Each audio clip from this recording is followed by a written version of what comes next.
Well, let's follow up on all of this with three members of the House of Commons this evening. James Bezan is the Parliamentary Secretary to the Minister of Defence. Randall Garrison is the Public Safety Critic for the official opposition. And Wayne Easter is the Public Safety Critic for the Liberal Party. Good to see you all, gentlemen. Good to be here. Glad to be here. Mr. Bezan, let me start with you. The Minister of Public Safety indicated today that John Maguire's passport had been revoked some time ago, is what he said. But Maguire traveled to join ISIS in April of 2013 to Syria. So when was his passport revoked? It was revoked shortly after that, so we want to make sure that these individuals that do leave and are radicalized, that we make it incredibly difficult for them to ever return home if they wish to, we're going to continue to come forward with legislation that will identify those individuals, as well as give police agencies and intelligence agencies the tools that they need to ensure that these individuals can be charged and held and prosecuted for their actions. Is it your understanding, your belief at this point that there's nothing, for instance, law enforcement agencies could have done to stop Mr. Maguire from traveling to join ISIS in the first instance? Well, if they had the tools, they would have stopped them in the first place. We've got to give the police agencies credit, because they have been able to stop some other people from traveling that have been trying to leave the country. They have intercepted other individuals, and I think that we have to give them kudos where it's deserved, and they are doing everything that they possibly can to protect Canadians and to identify and track these individuals.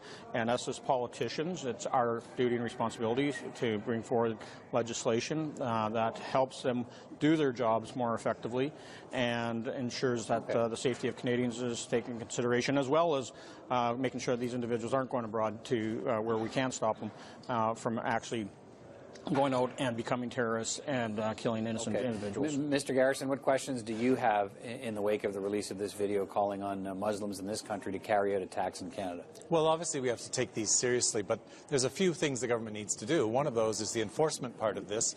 And in that case, we've seen, I believe, no lack of laws. What we've got is a lack of resources. This is a government that's cut away about 10% of the funding for public safety. It's made cuts to CSIS. It's made cuts to the RCMP. We've had both CSIS and the RCMP in front of parliamentary committees saying they don't have enough resources to do these jobs. We had the commissioner saying he had to shift people from organized crime to respond to national security. So obviously the government wants us to think all about this new shiny legislation they're going to bring forward, when in fact they're denying enough resources to the public security agencies that they need to do this kind of job effectively. Apply that thinking to this particular case. Would more resources have made a difference in tracking, preventing perhaps Mr. Maguire from leaving the country to join ISIS? Well, obviously we can't know for sure, but what the Director of Operations from CSIS said when he was before the Senate committee is that we can't monitor all these people all the time. We don't have enough resources. If you had more resources to intercept his communications, you might have known more about what he was doing. You might have been able to stop him from going abroad.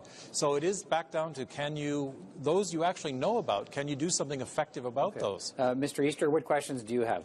Well, look, when you're dealing with this government and they're looking at improving things, it don't matter what it is, it's always another law down the road, another law around the bend. They're going to bring in another law. Why don't they use the current laws that are available to them? Section 83181 of the Criminal Code clearly states that anybody that leaves or attempts to leave Canada for the purposes of involving themselves in terrorist activities abroad can be indicted for an indictable offense. And why has that law not been used? And I just say clearly to the Minister on October the 8th before the committee said about the 80 individuals they knew at that time. It was in their public report. It's up to 93 now.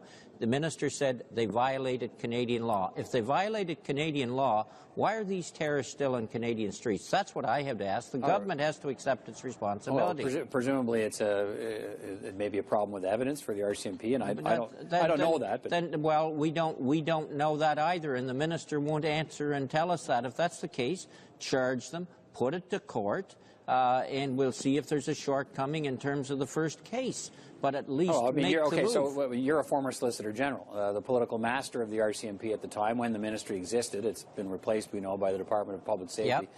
Are you advocating that the RCMP should arrest and detain some of these people on this list, even if they don't believe they have the evidence to do that? I am. Otherwise, we're never going to get there. It's the only way. It is, I believe, the only way to test this and see what the shortcomings are. Okay, Mr. Bezan, what's your response to that?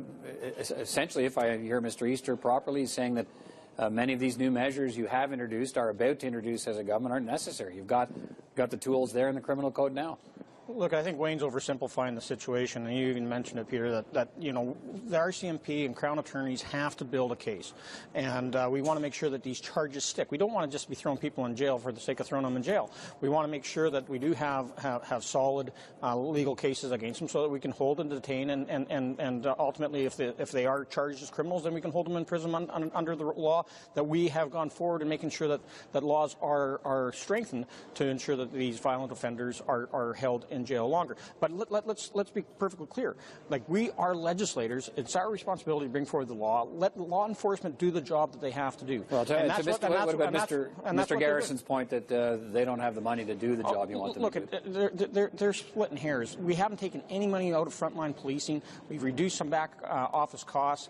We've made some savings in redundant services. We've taken away things like contract policing, so we can invest more of those savings straight back into frontline policing. So that's exactly what we've been doing, and the resources are there. We have not cut back on frontline policing. We're allowing the RCMP. We're giving them tools. And we're trying to give them more tools with legislation, so that they can apprehend these individuals. Let me hear Mr. Garrison. Well, that conflicts what the Commissioner of the RCMP said in committee. He said he had to transfer resources for national security. We had the head of the CBSA before the Public Safety Committee, and we asked him point blank, did you eliminate 100 intelligence positions as a result of the government's cuts? And he said, yes, we did.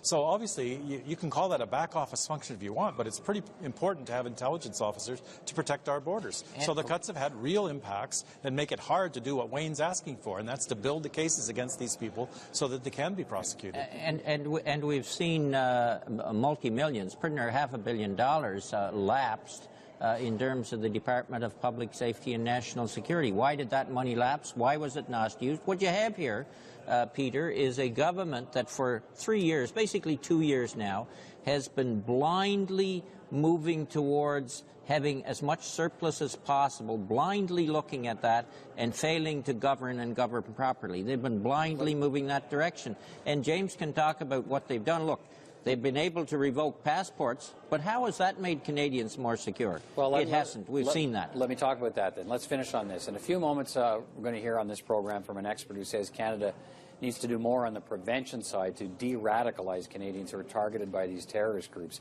That's what's being done in many European countries in particular, with some level of success, it would seem. Legislation is one thing, Mr. Bezan. What about prevention and de-radicalization of these individuals? The Prime Minister had very constructive discussions and meetings last week with the Muslim community. Thanked them for everything that they've done in cooperating with authorities to ensure that those that they believe that are being radicalized, that they've been brought to authorities' attention. We also know that they have gone out and actively talked in their mosques about what Islam really means, and not to fall into this radicalization, not to listen to what's coming through these ISIL videos, and really are upset with the way that they've been stereotyped, including the video from this weekend. So we're going to work with the community. We're going to work with other agencies across this country to ensure that we are putting together policies and programming that will address the de-radicalization. Yeah, I mean, how deep does the government need, or Mr. Garrison, does the government need to go on this in terms of the prevention side? The expert we're going to hear from in a minute is going to say, look, it may involve having to deal with these people who are being radicalized on a daily basis for maybe a year until you can de-radicalize them and purge them of the thoughts and information they've been getting through different means through terrorist organizations. Well, again, there's a disconnect between what Mr. Bezan says and what's actually going on the ground. And when the Muslim community reached out to the RCMP and they produced a handbook to prevent radicalization, somebody put pressure on the RCMP at a very high level to withdraw their support for that project. So I see, again, a contradiction between what the government says and what they actually do on the ground.